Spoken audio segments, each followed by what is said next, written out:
in months. So freeing. Hello, everybody. Welcome. Welcome to Coaching Unit, and Hello, hello.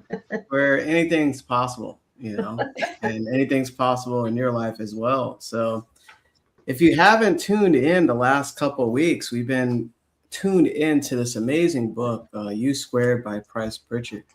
And he talks a lot about high velocity movements and formula for multiplying your personal effectiveness in quantum leaps. And today we're just moving along in ignoring your conventional approaches.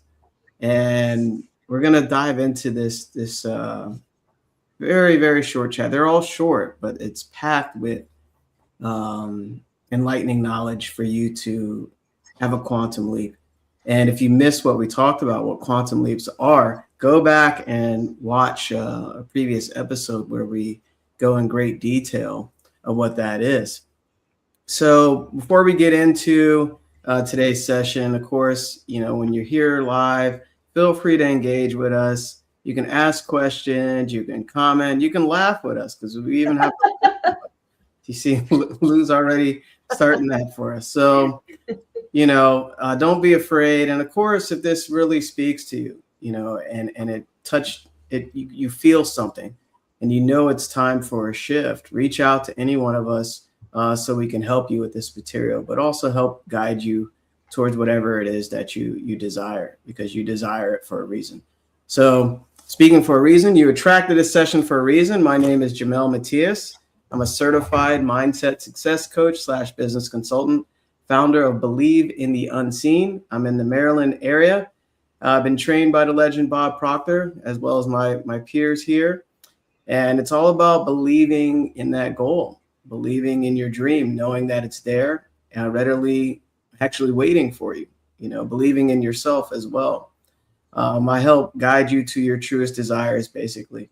And also help hardworking but unfulfilled professionals who know they're capable of more, yet they feel stuck in a cycle of effort without progress, or lacking clarity or direction and the subconscious programming needed to create the income and the freedom and the life they truly desire. So I'm here. I'm excited always. And I'm going to pass it on to my amazing colleague who's back, Alicia. Alicia. Hey, yeah. Hi. I missed last week. We have Mother's Days here in Sweden. So we were visiting the mother. So my name is Alicia Espinosa. I am in Sweden, and I am also certified coach and a leadership coach, values coach, and I help people who have everything but still don't feel that they don't feel fulfilled, that is empty on the inside. And I also help people, leaders, to be a leader worth following. So that is me, Paul. Short. Thank you, Alicia. My name is Paul Wooters. I'm in Burlington, Ontario, Canada, and success mindset mentor. I'm also the head of the Leadership and Development Department at the World Life Education Center and High School in Oakville. And I help empower people to understand their potential, their inner potential, to master their mindset, to live with purpose, confidence, and integrity, and to help you live by design, live your life by design and with intention, and to live to your greatest possibilities. I'll pass this over now to my friend and colleague, Lou. Thank you, Paul. Well, welcome everyone. We're grateful for you being here with us live. And if you're catching the replay, thank you and welcome. So my name is Lou Perica, and I am a success mindset mentor and speaker and the founder of Prosperous Results. And I work with growth-minded women who many times may be in some sort of a transition in their life, and they just feel like there's more to them, whether it's more success, more fulfillment or more alignment in their life, but something isn't fully clicking. And a lot of the women that I speak with or work with are doing the right things on the outside, but still not seeing the results that they desire. And that can leave them feeling frustrated or confused, like there's something wrong, right? So, what I help them do is I help them understand actually what's driving their current results, how their thoughts, their emotions, their interpretations about things, and their patterns are influencing everything. And once they start to see that, things start to shift in a real and lasting way. And I am excited and not so excited about diving. I was speaking with my colleagues here about diving into these two chapters: ignore conventional approaches. And the other chapter is think beyond what common sense would allow.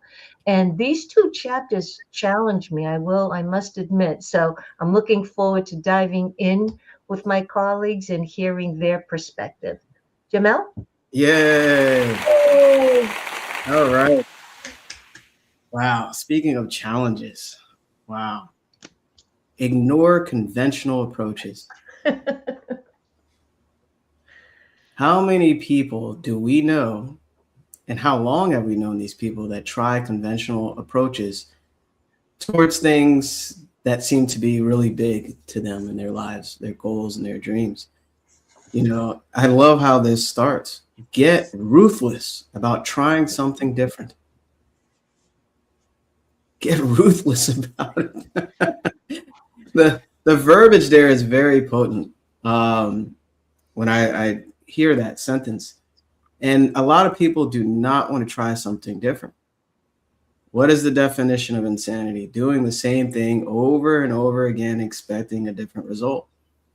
And doing the same thing, even trying just a little bit different. And the key word is trying. That word is scary for me. You have to be. You don't try. But getting ruthless about trying something. So basically, you want to step out of that common area of what you've been thinking the same, doing the same, and expecting a different result. And the thinking, it reminds me a lot of the terror barrier, because all it is, it's bondage.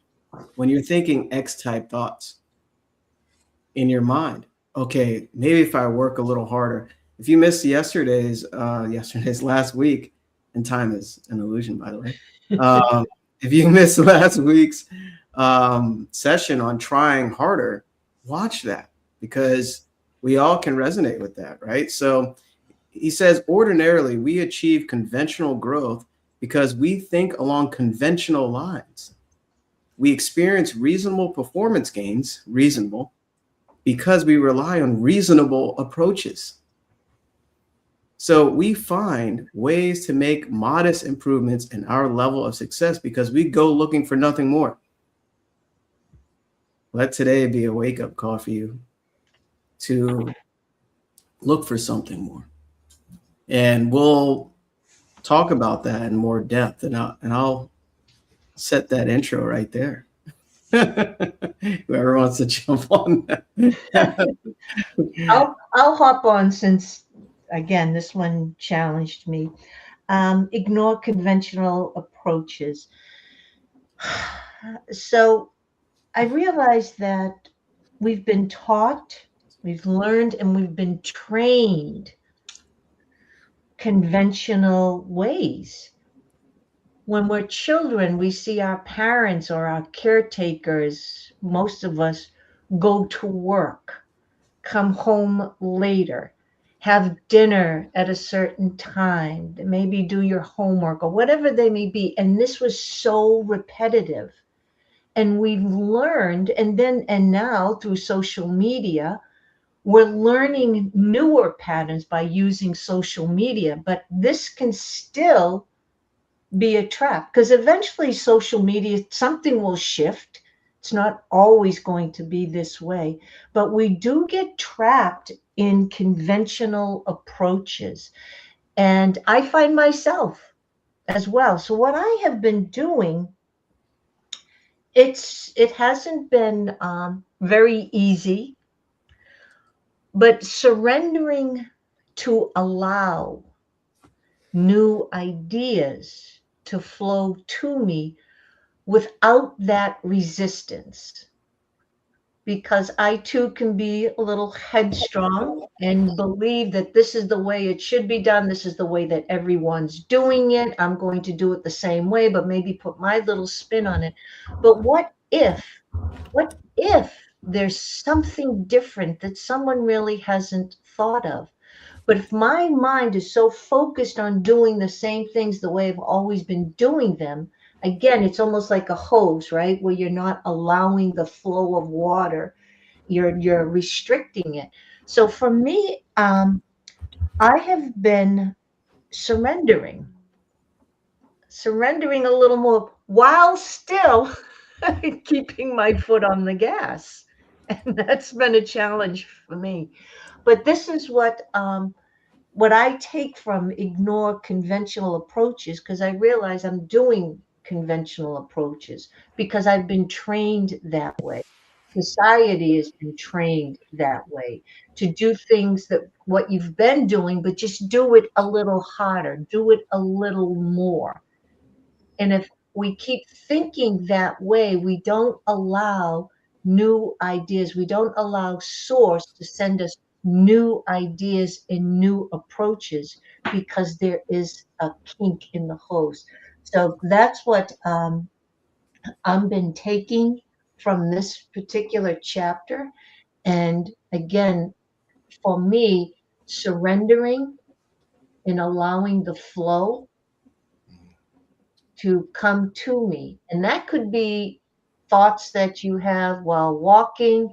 You know, I hear many times people get these ideas while they're in the shower, or sometimes it's when you're sleeping. I mean, they can happen at any time.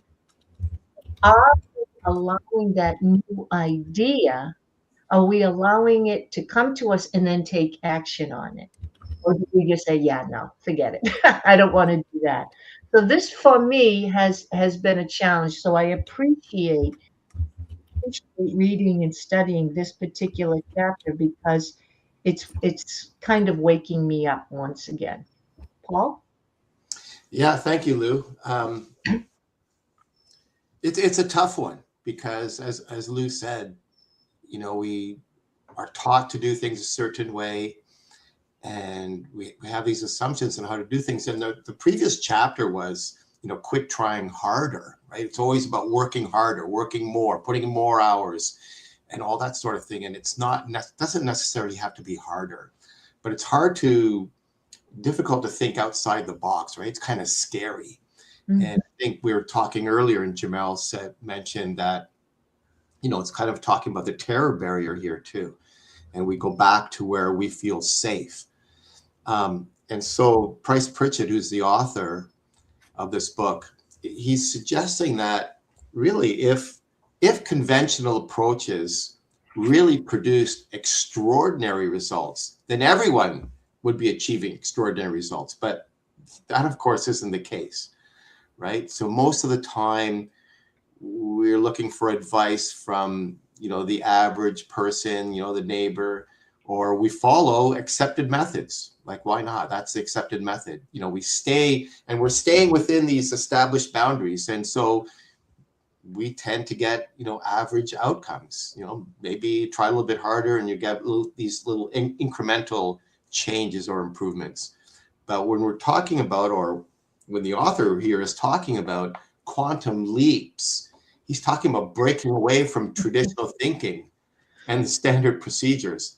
A little bit scary, but he's suggesting that if you want to really achieve like some breakthrough result, then, maybe the usual rules don't apply, and that the path to, these dramatic or unconventional ways to success can seem unreasonable. So really, I think he's asking, okay, like, question assumptions like, hey, this is how it's always been done, or that's the proper way to do it. And I know Bob would always say to us, that may be a very good way, but there's always a better way. And that's why, technology keeps improving, because there's this healthy dissatisfaction with what happened there? This There's the echo in the mountains. healthy dissatisfaction with the way things are. Or, you have to pay your dues for some years of experience, but that keeps people operating within the limits, and the limits, they were created by other people. Alicia. Yeah. When I started my business 10 years ago, I started early, but 100% 10 years ago. And I was looking for what other people did. Like, oh, they did that. Maybe I should do also that. I never stayed, and discuss with myself what I wanted. So I was doing the conventional that everybody was doing this, and even why they were doing that. I know we have a group of all people that are the Bob Proctor's coaches, and people will say, I'm doing this. And I thought that it was also mine. And I was doing all the things that they were doing. And I found myself very frustrated because I was doing the conventional because I thought that is what was expected of me. And it wasn't before, and you remember that I have this, my different frames, and that is very difficult, to have a frame and you have a way of doing things, and then you see other people doing in another way, and then you say, oh, I should do that, but the problem is that it not fits that. And it is when we try to think ourselves what we want. And this is what we have talking about all the time. You need to have the clarity, and also to be courage enough to change your strategy, not your goals. But it's not like, oh, today I test something and tomorrow I move to another way. It's like how can I do this in a way that is good for me, that I don't feel they shouldn't. Because if I feel like I should do this and I should do that, then it's not so good. It's maybe just the conventional. And I wrote here that the faith in the familiar, it was set trap for us because we go.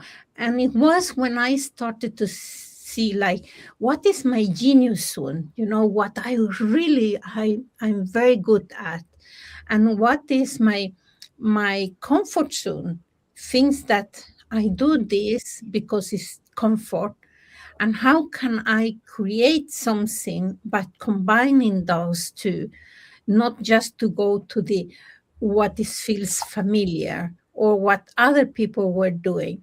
So for me, it was very important to find my way, even if it's not the conventional way, and feel safe in that I can go outside, like I can go like it's not a box there, trying test this, even if other people were doing other things. It's like maybe it's not for me, but it you need to have courage to go to the other way and not you swim with the fish, because otherwise you will be in the same. So for me it was very important to do, and it is my intention, that is what is my intention here. before I was the conventional way for me was like, if I'm going to do a presentation, I was like, sitting in the computer and sitting or steering and say which picture do I want to have, and then I started to think, but this way is not working for me. I could be so frustrated sitting hours preparing a presentation. And then a coach challenged me and say, okay, what is the best way that you feel calm? So, I love walking in the forest by myself, not even music and so. And I started to set intention like, okay, I have this intention with this public speaking or, presentation and so. And then I went for a walk. It's so unconventional. For a walk, I can walk 2 hours and that this is my intention. This is what I want with this presentation. And then suddenly, when I came home, I wrote the presentation. And also, before I explain it, when I wrote my TEDx, I have a TEDx. And also, I went for instead of sitting home writing, I went for a 10-day retreat. That meditation retreat that you don't speak with anybody, you don't talk to anybody, you even don't see people in the eyes. For me, it was unconventional to do that. But when I came from that retreat, I have my talk that I just needed to change some, but it's unconventional. Yeah. Yeah. Wow. That is amazing. Thank you for sharing those beautiful, examples of unconventional. And if you haven't seen Alicia's TEDx, I'm sure Alicia can share that with you. It's on YouTube, right? Yeah. So, yeah, it's really good. It's like you write TEDx Alicia Espinosa and then you see that. There you go. That's how you find it. Yeah. So ignore conventional approaches. You know what's interesting? I'm thinking about Coach's Corner. This is kind of we're ignoring a conventional approach to sharing this knowledge in a slight way because we're just talking about how we interpret this material. And we're coming on 2 years now, almost every weekend. That deserves a celebration. Yeah. 2 years, the Fantastic Four here, if they don't mind me coining that, doing an unconventional method of just talking about this material. Notice there's no slides, right? I'm sure some of us take notes in the background here and there, but to capture our thoughts. And we're doing something different. And it's not very, it wasn't like logical, like let's plan it this way and do it this way. It's more like, hey, let's get on camera and let's talk about this material. And we're actually living what we're explaining here. Okay. So what I really like here, it says quantum leaps require you to abandon the status quo. So in order to have a quantum leap, to go from where you are, point A to point Z, in a very short period of time, it requires you to abandon the status quo. You have to think outside the box. You have to believe outside the box, right? Just thinking, it can stay just in your conscious mind. Every change happens with belief. So U squared requires an abrupt change in behavior. So the body is an instrument of the mind. So if you're going to change your behavior, right, to just doing something totally that you've never done before. One of my clients, I remember, she was scared she had fear to go on camera. I used to have fear going on camera, but now I can't get enough of it. I have to go on camera almost every day. And it's not about ego, right? It's about service. I know I have a lot to give, and I know I have a lot of lives to change. And that's just an awareness. So I went from conventional to unconventional. So it requires an abrupt change in behavior. So in order to change behavior at this level, you must have a desire, a big goal, something that you've always wanted. And this is how they're leaning on how it's effortless. You don't have to force it, right? Change is effortless, especially when your desire is strong. This is why you have to revisit your goal every day and get clarity on your goal. So it says, try being illogical. Where does logic come from? Oh, here we go. Where does logic come from? It comes from your beliefs and your upbringing, right? Logic is dictated by your paradigm. Really, it is. It's the beliefs that you've been believing probably since childhood up until adulthood. So this is why you have to reevaluate your beliefs. To be illogical, you have to let go of that logical thinking. What is it? If you're in your head, you're dead. Because you get stuck with all this thinking. What if I didn't say something right on Coach's Corner? What if my hair isn't right? What if my tie? You're not supposed to react. What if my tie isn't straight? Right? What if my lighting isn't good? What if I didn't bring that one prop I needed? Right? What if we go over time? What if we're late? Like, listen to all that logic, right? And it's a lot of fear-based, right? It's fear-based logic. So it says ricochet. What is a ricochet? Bounce back. If you're trying to climb over the wall, open a door and walk through. I love that line. If you're trying to climb over a wall, imagine that. Just open that door and walk through. That's the story of the fly. And I remember something beautiful Bob was saying, Bob Proctor, in Change Your Paradigm, Change Your Life. He was talking about a partnership he was doing with someone. I think he mentioned his name, but the point is, he said, you know what? I like the guy. He likes me. We're doing good things, but we're forcing it. It doesn't feel right. We're forcing it. He said, you know what? I think I'm going to call him after this and let him know what we're doing. There's just something not right there. I think we should stop. So when I heard him say that, force negates. Quantum leaps, like you can't force this. And that's what they're saying. Open that door. And that door is there for you. It's for everyone. It's just, it appears with awareness. And that's what you're getting today. So if you're pushing against the river, try going with the flow. Right? That's basically what Alicia shared. You know, they're swimming with the fish, right? You want to go with the flow, right? Not against the river. It's exhausting. So you must do something new. It says use finesse instead of effort. Ooh, use finesse. Now, I've been watching a lot of classic boxing matches. Okay. But, you know, effort in any type of sport, right? There's a balance between finesse and effort. It's almost like when you're in that flow zone, that's finesse. You don't have to try.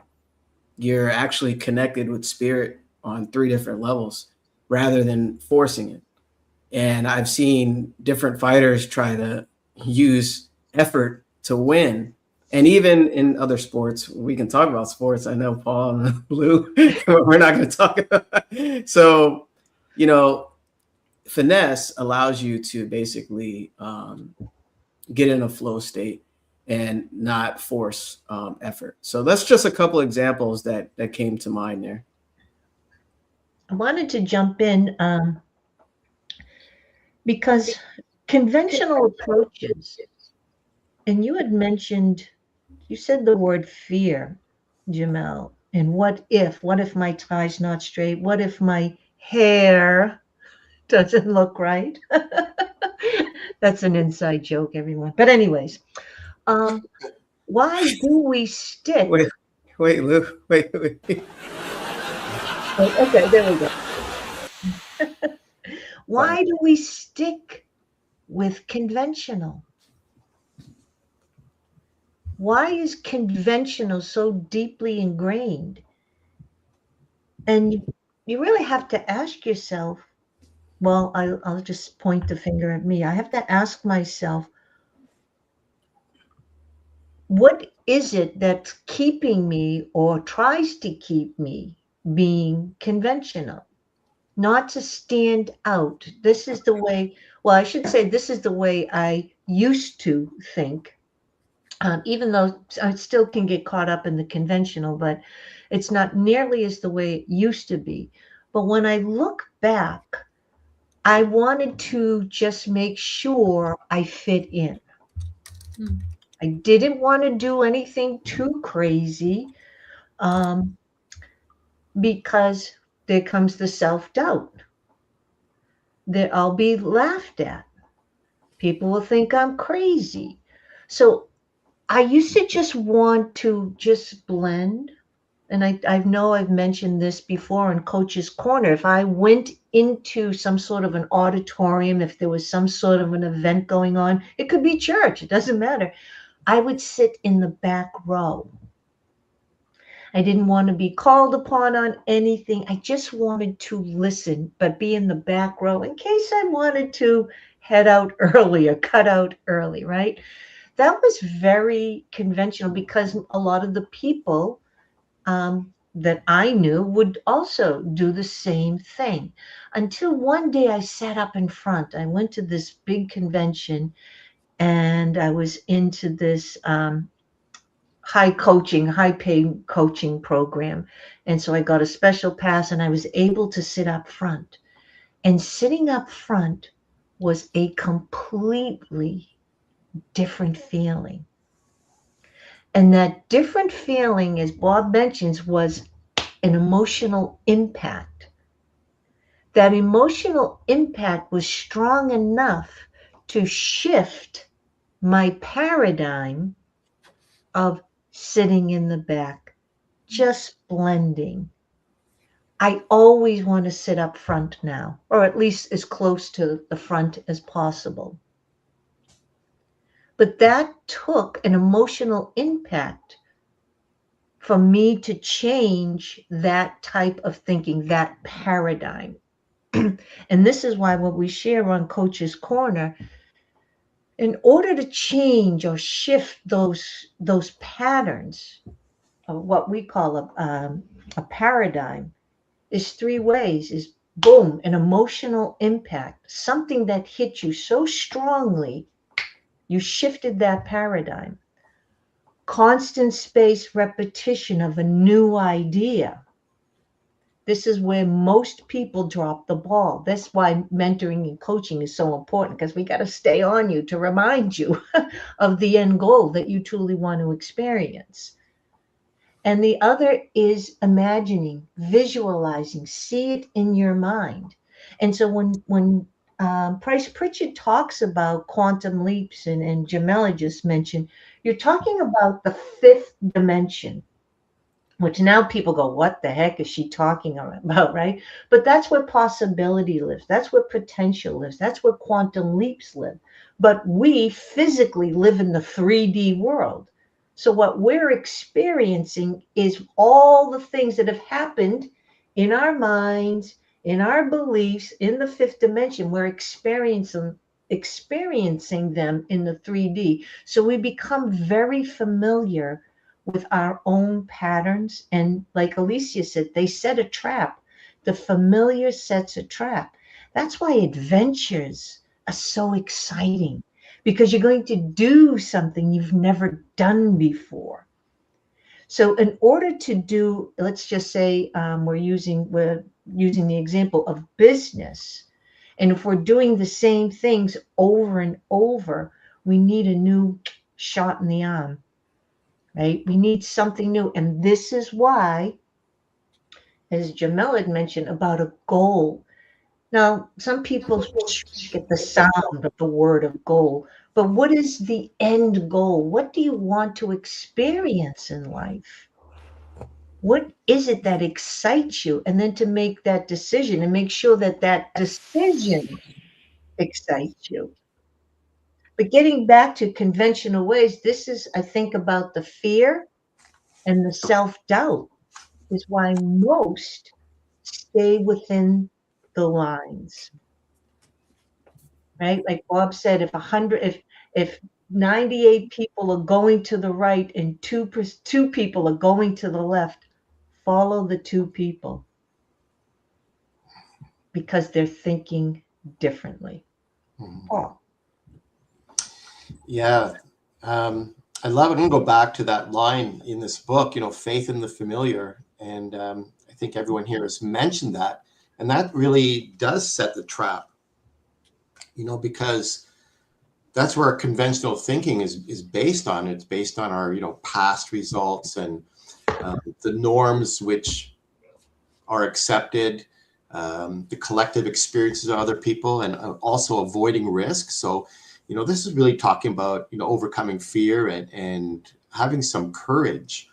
And also, this book also talks about, when you feel stuck or you're stalled, you generally go back to doing what you do best, and how that could be the worst thing you could do, because it doesn't matter how well you can do something if it's the wrong thing to do. And yet we keep trying to do that and just working a little bit harder and, all those things. And you don't get the result, or you get the same result, or it's incremental result. So we have to really, if you think of kids and they go out and play, they set things up and do things, the methodology is created along the way just through their trial and error, right? They go out and they build, ramps to run their bikes over, or jump ramps, or do whatever. You give them a bunch of boxes and they construct things. But the methodology just happens as they start creating things, not like how it was maybe done before. And they'll try different things. And again, go back to new technologies. It's just they're just trying new things. It's science experiments with things, and they're not successful immediately, but they just try different ways of looking at things. So if you're really, you have to challenge the beliefs that are generally accepted, and experiment with new ideas and new approaches. And Lou talked about imagination, one of our higher faculties. So what's in your imagination, and also your intuition. Trust your intuition a bit, and start acting before you take action before you feel completely ready. I work with athletes, and they're not confident yet, but they have to act. You aren't not going to be more confident tomorrow or next week, or they want to try a new dive maybe next week or next practice. They're not going to be any more confident. You get confidence by doing the thing. That's what makes you ready. You just do it, and then you're ready, and then you build your confidence. So instead of asking, what's the normal solution to this, then ask a different question, like, what would an extraordinary solution look like? Or maybe, if there weren't any rules, how would I approach this? So we're really talking about having a little bit of courage, and we keep talking about thinking outside the box, but realize that there really is no box. The box is something that we created ourselves, right? Our own limits. We created this box, and our own paradigms. We talk about paradigms, and these paradigms were created from the time we were born. And so we have these certain beliefs about things, and we don't want to step outside those beliefs. But people generally just retreat back to the familiar methods, because that's what feels familiar. That's what feels safe. That's what's going to get them approval. They don't want to have resistance from others, or they're going to face criticism or things like that. So people who experience breakthroughs, they accept that there's this temporary discomfort for this exchange for extraordinary results. Alicia. And we have a question there, Alicia, if you don't mind addressing that. What does intuition sound like compared to being anxious overthinking? For me, I will explain how I feel intuition. For me, I recognize the difference between intuition and fear is that intuition will always want me to win, to try things, to it's like feeling like, wait a minute, can I do this? And fear is more like, oh, don't do this. Oh my gosh, this will happen. You know, that is for me in a short explanation about intuition and comparing being anxious or overthinking. And also, what I discover is when I take more time for me to be calm, to take to listen, really listen to what the universe is trying to to communicate to me. And and I, as soon as I start to have a discussion about something, then it's like, wait a minute, is that intuition or is the fear that I have fear of something? That is for me. I don't know if you other wants to talk about that. Yeah, I just want to chime in quickly. So intuition for me, so I've been listening to it a lot more, and intuition comes first, and it's such a soft. Mhm.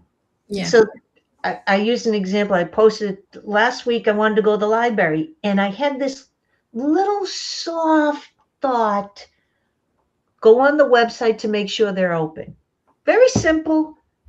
And I was like, oh no, I'm sure that I know they're closed on Tuesdays. It was Thursday.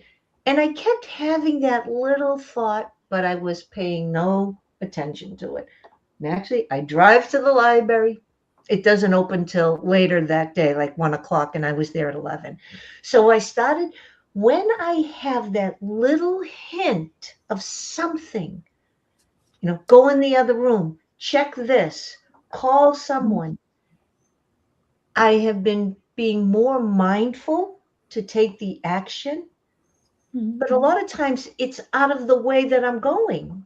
So I don't want to do it. And then I find out, oh, the other way is, I think I was sharing with Paul one time.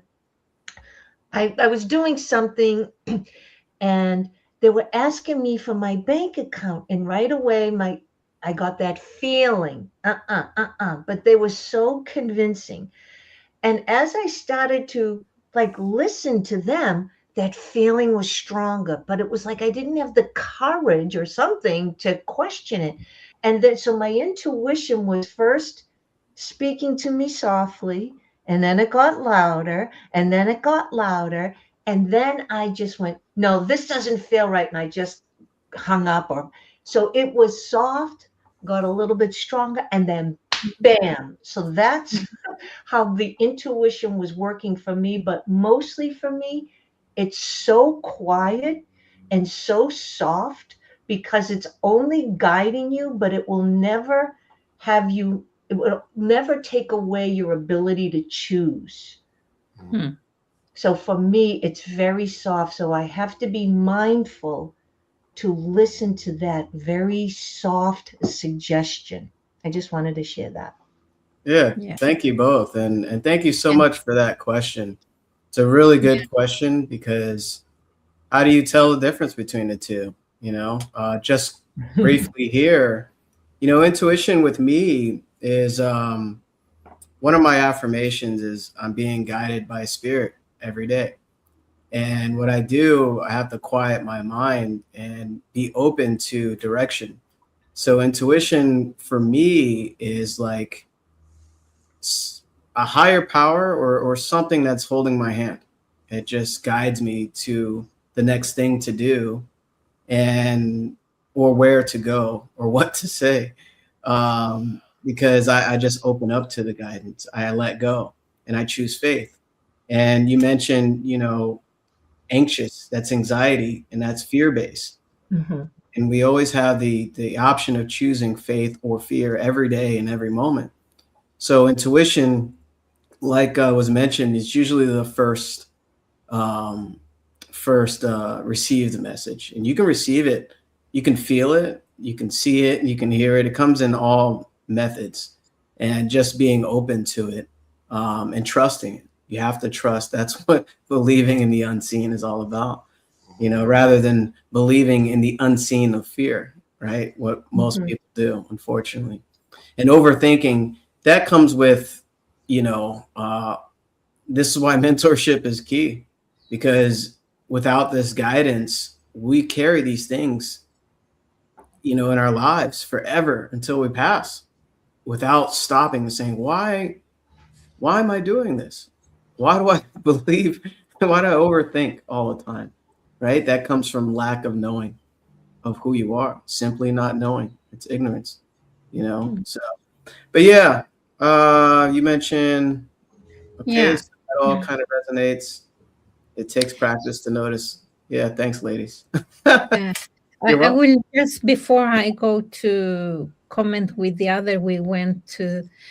I was talking to a client someday, and I am coaching 1,000 kilometers away from home. So I need to go to the place because we coach on place there. And every day I am waiting for the bus to come. And it's two buses. First is the lila line there, and the other is the red line. And if I take the first bus, it will take me somewhere, but not where I want to come. I need to wait the red bus so it take me to where I want.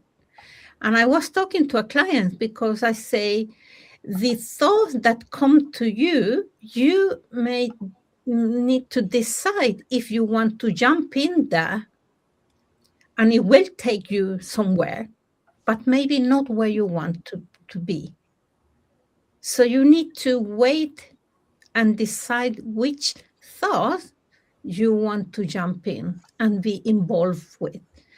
And if it's the the intuition thoughts, or is the fear-based thought, is something that we need to decide, everybody. So it's just something that they came to me. The I love intuition that example, the bus. intuition come to me. Yeah, So I love that. Mhm. but I go back to what you say, Lou, why we stick to conventional. And it made me think is that because I was talking to a client this week, a leader, and we were just talking about, and he say, yeah, but I am so bad at this.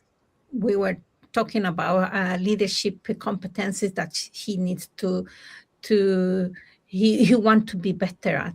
And he say, yeah, but I'm so bad at this.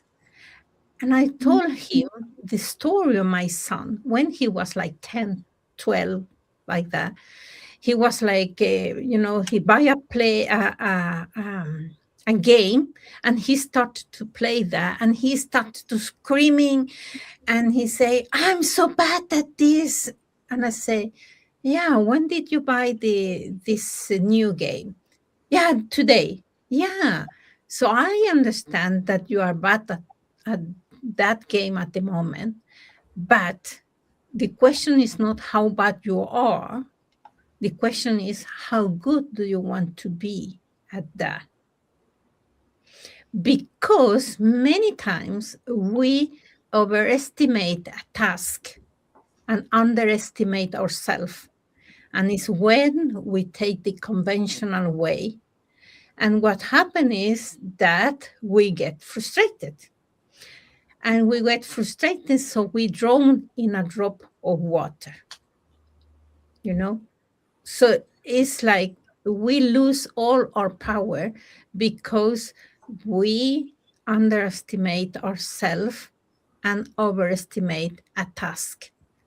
And we drown in a drop of water, not in a glass of water, in a drop of water. So that is something that I was talking with my client. And when we talk also about challenge the status quo, it's not just the circumstances, it's our thinking, how we do things, how we feel about things, and how we compare to people.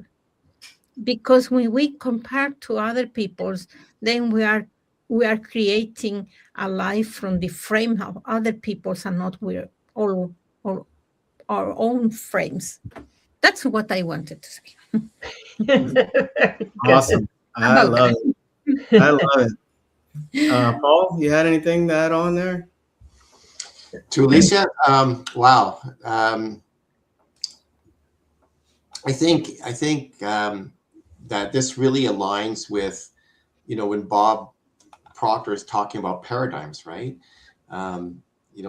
Because our paradigm causes us to just often just think like everybody else or act like everyone else is doing, but then we get the same results as everybody else is doing. And to just go back a little bit on, intuition, it's really about being aware, more awareness. So I think you mentioned that, yeah, it does take a little bit of practice because our paradigm and our brain wants to protect us, oh, don't do that, don't do this. And that's why we get, anxious and we start overthinking. What if that could go wrong? What if, why are we overthinking all the things that could go wrong? Why don't we overthink all the things that could go right instead? Right? But our natural default is, well, we imagine all the things that could go wrong. But start imagining what could go right instead. But sometimes our intuition, it is just a little feeling, like Lou said, it's a very soft thing. It's just maybe I'll turn left here. And then I just dismiss it. Oh, I never do that. Or maybe I should give this person a call. Well, maybe later. But there's something that's telling us. And as Jamel said, maybe the universe is telling us, sending us a little message, a little nudge. Just do this or do that, and then we dismiss it because our paradigm is trying to protect us. It's just trying to protect. Don't do that. You might fail. You might fall down. The answer might be no or whatever or something like that. And it's just getting out and you have that little feeling. Okay, I'm going to try that today. Okay, I will turn right here today. I will get off here. I will look down that path or something like that. Just to do it, just to trust that intuition. It's telling you something. You're getting a sign from the universe. It's just a little nudge, but it goes away really quickly. Just because our natural paradigm is there to say, no, do this, do that, don't do this. And we stay with what we normally do, with what is familiar. And as Jamel said, faith and fear, they both demand that we believe in something we don't see. We can't see either. But our natural default always seems to be the worry, the thing that could go wrong. So, start being excited what could go right. And it's just increasing. I think through all this study, people often ask me, what is like your biggest takeaway? And I think is just awareness, just my increased awareness and just being a little bit aware of those little signs and those little messages that you're feeling or that you're hearing or that just seem to come from somewhere, and to, act on those things. Jamel. Wow, this is so good. I told you this would be, every session is amazing. Thank you, Paul. Thank you for the question. Yeah. Thank you, Lou. Yeah, thanks again for the question. Yeah, so with this chapter, and we said we'll do two, but we had to share some stuff for you today, right? And that's allowing intuition to guide you, right? So you must do something new. You must do something new. And what is that? New, it's a new approach. And I really think about mentorship. I was totally against like, oh, I don't need a life coach and I don't need a mentor. I was totally against it. And look what I do. And Spirit laughs. It's like, I told you, Jamel. I was totally against it. I was like, oh, I got all this knowledge. I read all these books and I watch all these videos. I'm good, and I did something new. I allowed intuition to guide me, right?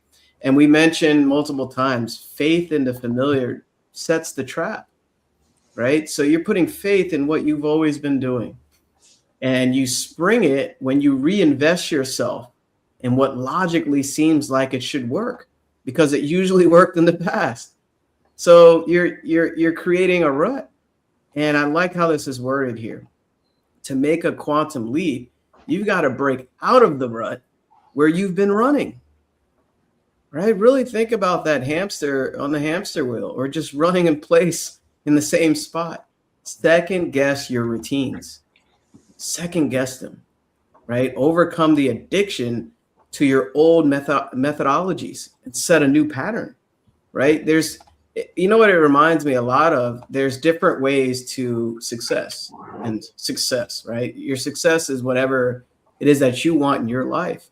So it's not just a direct A to B point. It's a squiggly line and zigzags, and sometimes you go back and you go forward, right? There's different ways, and all these doors are open.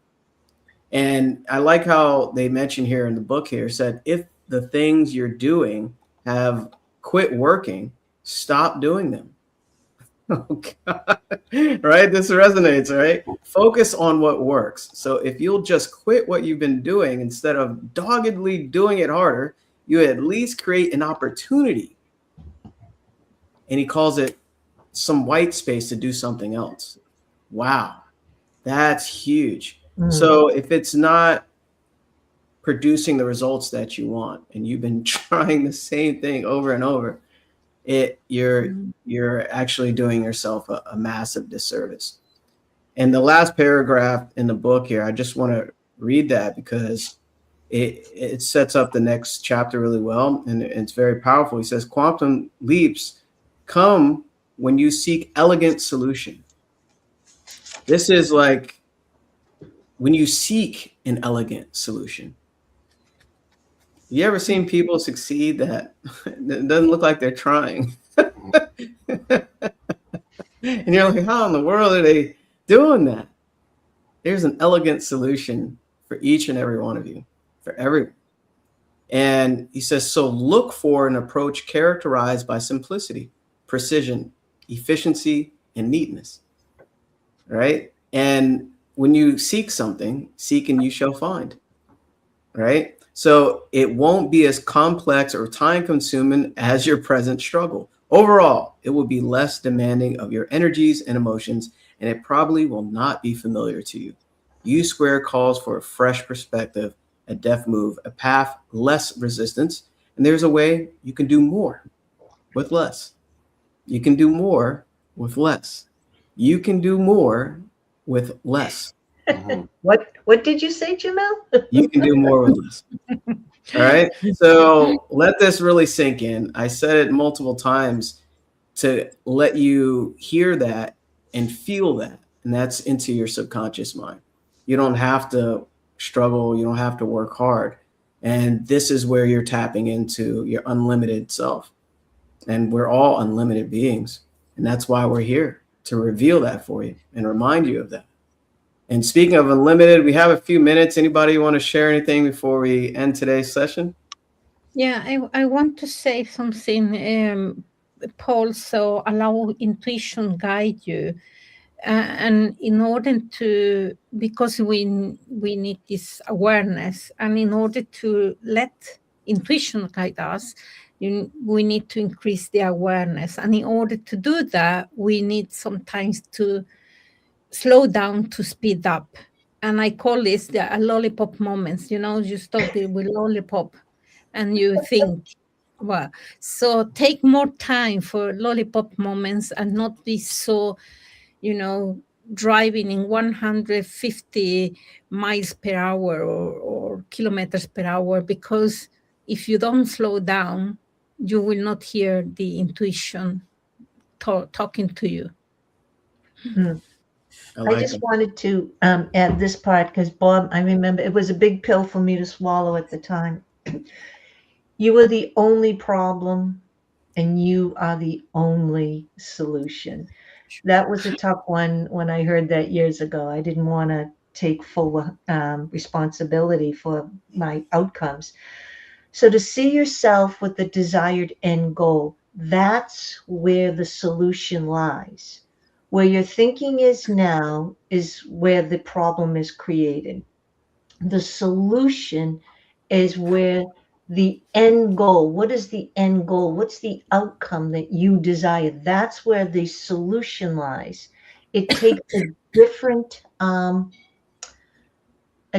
version of you to get the new solution. And this also comes with new ideas as well. It takes an elevated version of you for newer ideas to come. I just wanted to share that. Paul, anything? Thank you. Yeah. So a couple of things. Here's a question for you, you listeners, and maybe even our panel here. What is one rule, assumption, or conventional belief that most people accept, but that might actually be limiting your growth? So think about that for a moment. And if you're in the area, if they're in the Oakville area, Burlington area, there is a book launched this afternoon at the World Life Education Center, Therapeutic Lies. It is, the author said it's her dementia journey as a care partner. So come for the afternoon of connection and insight into the world of memory loss and the love that sustains it. It's from 3 to 5 o'clock this afternoon at the World Life Education Center, 2655 Bristol Circle in Oakville. And also go on to the World Life Education Center website to check out the upcoming study tours and master classes that we're going to be holding this summer in July. I love it. Awesome. Before we jump off, I want to thank our viewers that were here live. And it looks like we have a new viewer here. Hey, thanks for showing up and engaging with us. He says, I think that's how I ended up here. First time coming to YouTube Live. So welcome. Welcome. Welcome. We're here every Sunday at 10 a.m. Eastern. And, you know, I'm going to jump on Paul's bandwagon there. This month, we're doing the monthly mastermind. So you'll find that probably on these platforms that you're watching as well.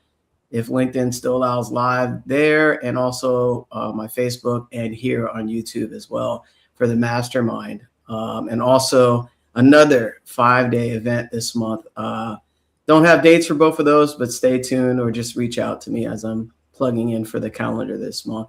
Anybody else? We good? We good. Good. All right. See you next Sunday, everyone. Thank you. Have an abundant day. And of course, reach out to us, to set up a complimentary call if this really spoke to you today. Bye, everybody. Bye-bye.